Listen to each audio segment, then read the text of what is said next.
Welcome back to another episode of the Broncos Avenue Podcast. I'm your host, Amir, with my great co-host, Jordan. And today's special guest, we are joined by a 22-year-old Denver Broncos cornerback who signed a future contract with the team earlier this year. Super excited to have him on today's show. It is the one and only Delonte Hood. Delonte, it is a very big pleasure to have you on the show today, man. How are you doing? I'm doing good, man. Just, blessed to be here. Been recovering over the weekend, getting ready for second week of OTAs. How's OTAs been? They've been good. It's been, another learning experience, getting, each install down as they come, fixing techniques daily and, making sure, not making the same mistake twice for real. Because you're going to make, a couple of mistakes, but, just making sure you don't make them twice, correcting everything to just better yourself every day. So that's what kind of my emphasis was. Yeah, Delonte, welcome to the Mile High. It's great to have you on here, and then great to obviously have you here on the Broncos Avenue Podcast. Want to get things started off, obviously, for those of you that are listening to the show and don't know, Delonte did spend time at the University of Toledo, Glenville State College in West Virginia, and Peru State College in Nebraska. Delonte, what were you able to learn during your time in college, kind of being one of those more versatile players in the secondary? What were you able to learn and pick up as a player during your time between those colleges? And also to add on with that, to that question, what do you believe is your most impressive trait as a corner, what you bring to the secondary?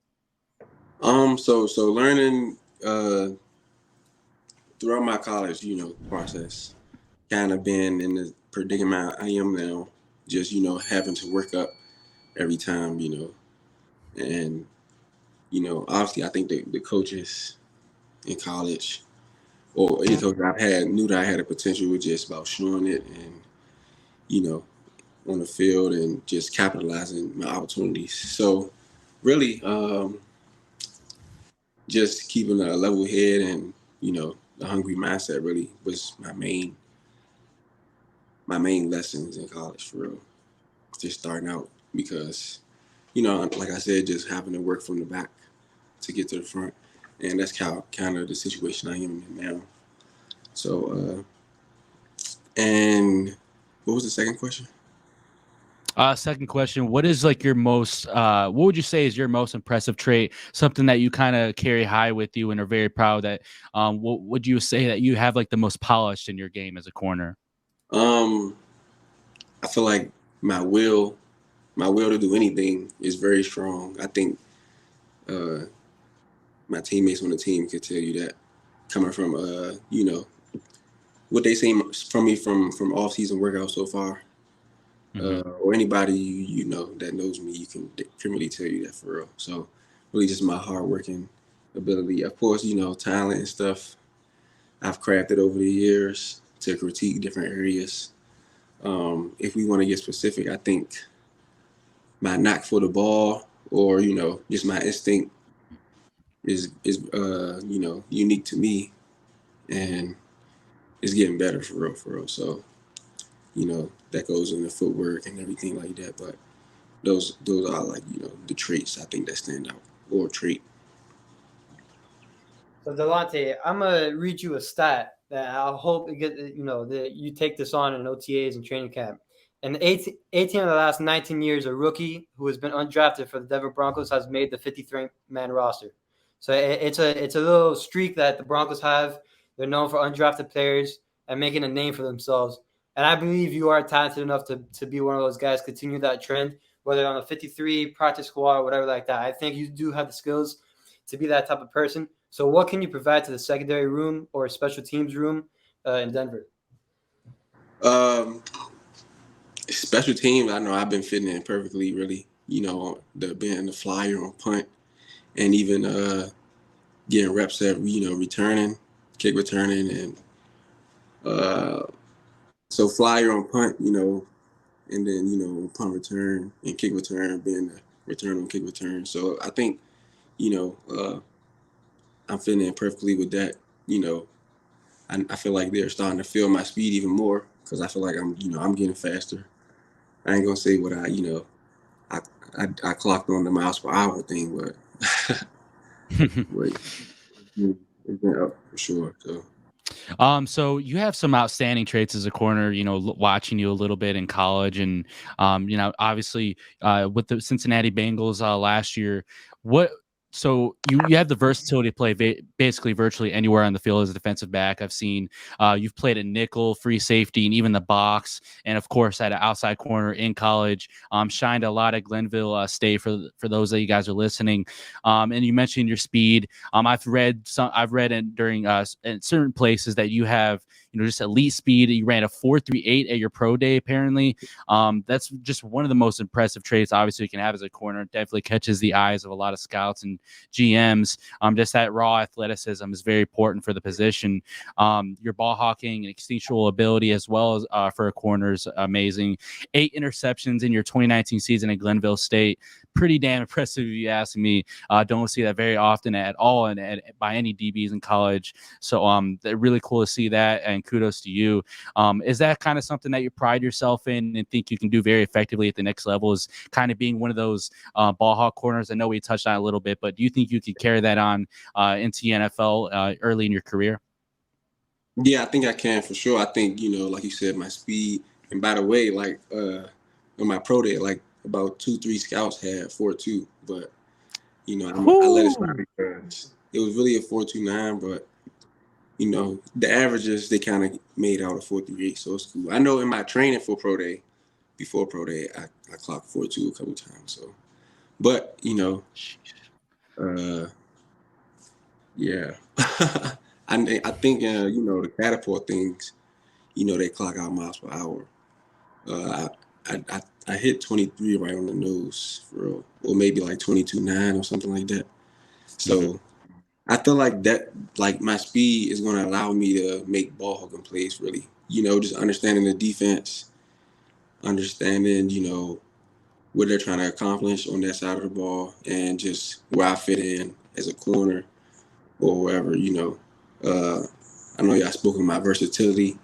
It's really just about learning each person's, like the nickel, the corner, the free, learning everything like that. Just knowing where everybody's at. So, if I need to, then I could, be in that spot. But it's only been challenging because a lot of plays going in at one time. So we've had to repeat installs just to get them down. I don't say we ain't have to, but just being in camp and then mini camp and then now OTAs, it's kind of like coming all to me now.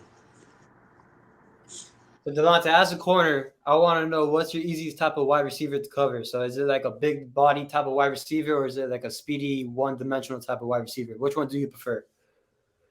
I would say it's easy for me to cover like a slower receiver, but it's also could be easy to cover a speedy wide receiver because both of them are who they are. Like a speedy wide receiver, if he's not speedy in a certain route, he's not going deep. And if he is speedy, then he most likely taking you deep. So with a slow receiver, I kind of don't have to move anywhere, and I can rely on my quickness and my QB vision to to see and react, read and react. So it's kind of like I couldn't really give you a clear answer on it, but it's probably easy to cover a slower receiver, really, to me. So I read that you were drafted to the XFL to the Arlington Renegades in the 7th round of Group 2. What was that experience kind of like for you? Obviously, you didn't play in the XFL because you were signed to the Broncos practice squad, but what was that experience like for you? And then obviously just the whole process where you thought you were going to play in the XFL, but then you eventually got that phone call from the Denver area code from the Denver Broncos. What was that whole process like for you? What were your thoughts just going through with that whole moment, or that whole second half of the year, especially not knowing where you're going to really play next, essentially? See, it was kind of like I was kind of like in shock, really, but not really, because when I got released from the Bengals, It was maybe like right before the season or week 1 or something like that.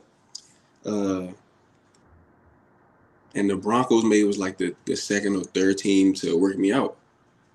And it was like, we're going to see about, we're going to come back around down the line.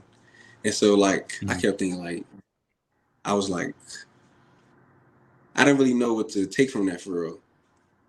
Like, I didn't know if, they were just saying it or, going to stand by it for real. So, I mean, all I could do was really just work my craft every day. I had like set workout schedules every day. Really, when I could really just, like, all right, I'm gonna just wait to see what team. But I didn't do that, just staying ready. I feel like just staying ready.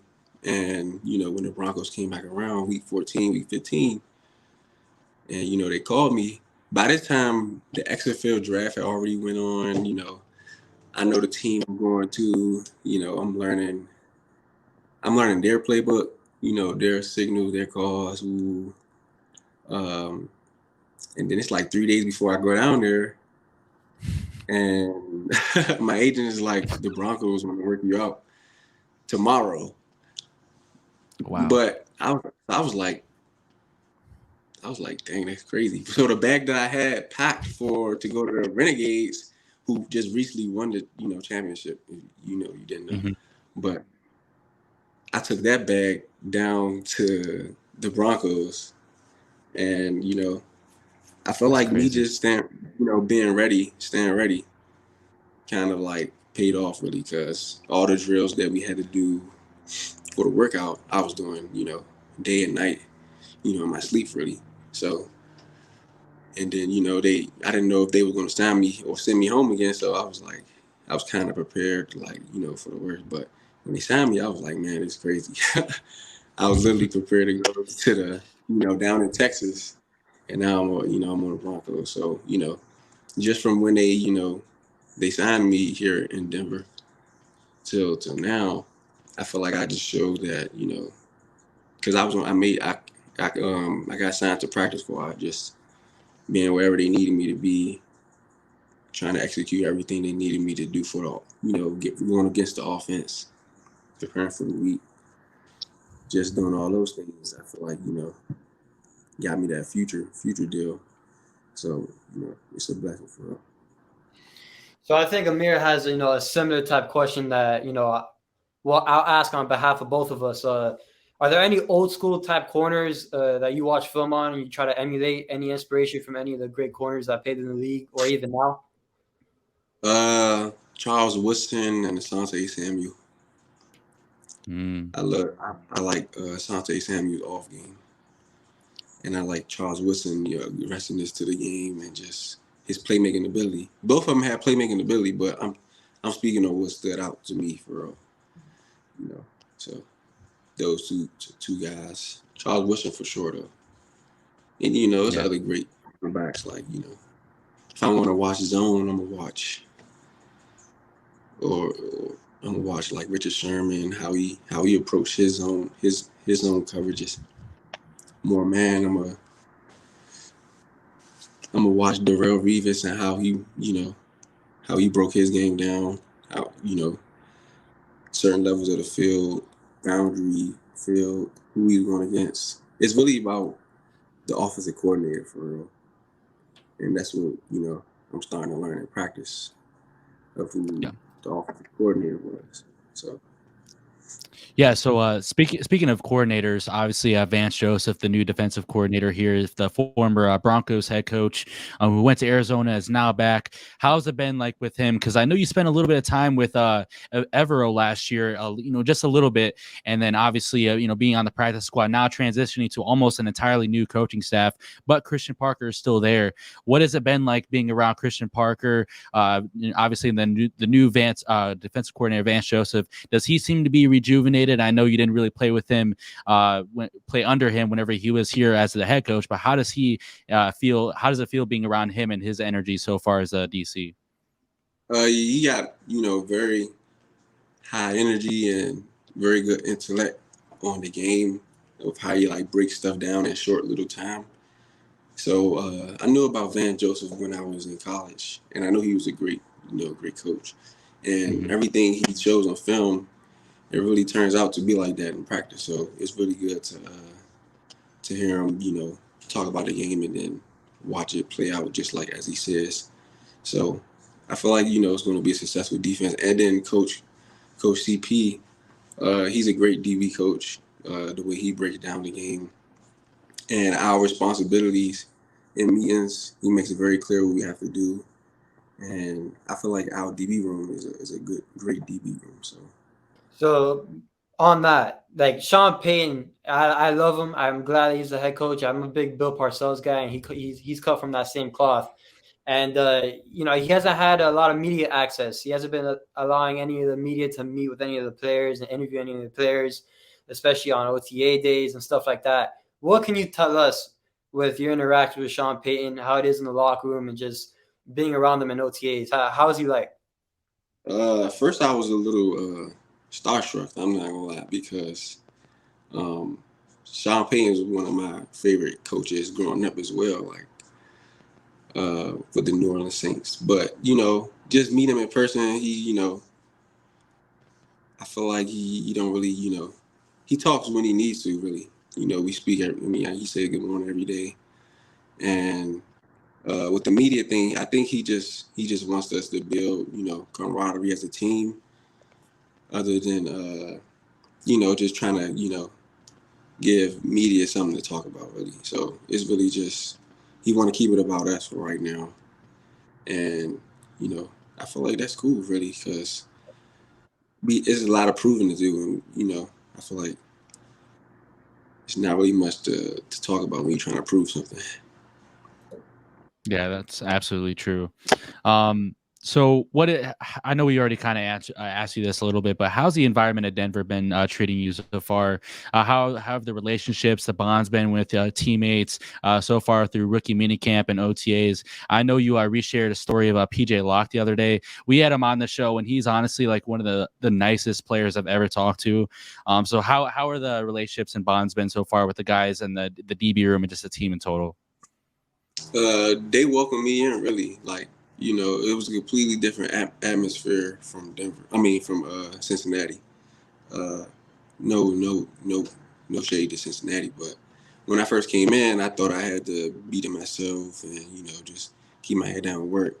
And everything they do really is together. As far as like, not even just DBs. Like, we have our DB, outings and things like that, but it was really like team-wise, like they'll invite everybody on the team to like a dinner or something. And just in the DB room, I feel like we're all trying to help each other be on the same page, which is always good, because the better the communication, the more plays you'll make. It's really easy when you have all the communication down. And as far as like each DB personality, to me, I feel like we have general like just fun around each other, for real. So and then when it's time to be on the field, we're on the field. It's like we wherever our feet at. And I worked out with PJ a couple of times solo. He's been giving me advice since I've been here.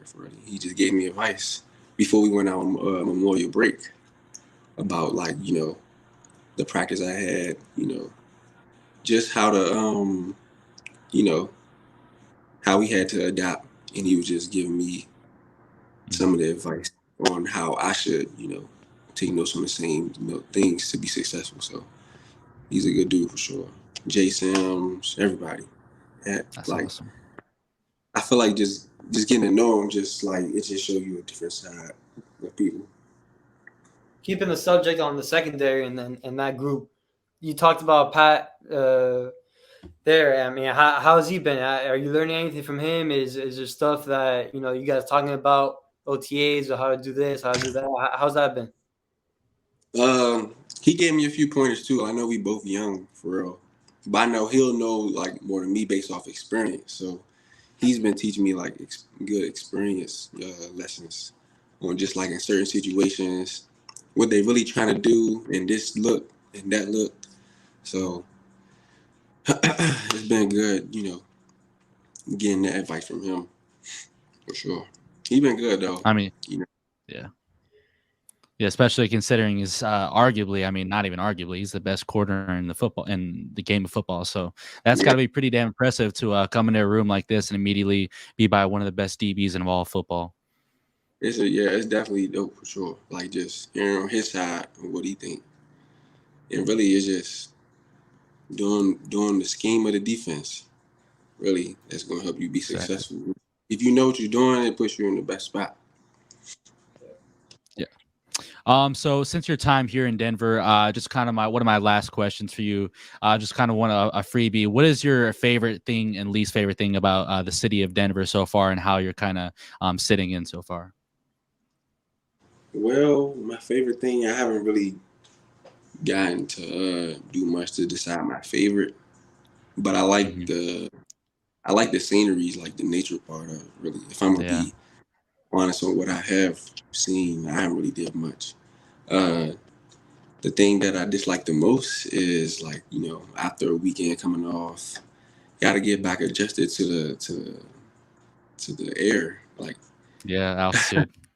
like you can't take a long break. Like, so it's always gonna be some, adjusting to get back to used to the altitude, really. So I mean, this would be my last question, and you don't have to answer if you don't want to. I don't know how much Sean Payton wants getting out, but I don't know if you guys have been doing some 1v1s or any type of matchup coverages like that. How's that been? How's the matchup been between you and the receivers? It's I feel like it's good work, really. That's why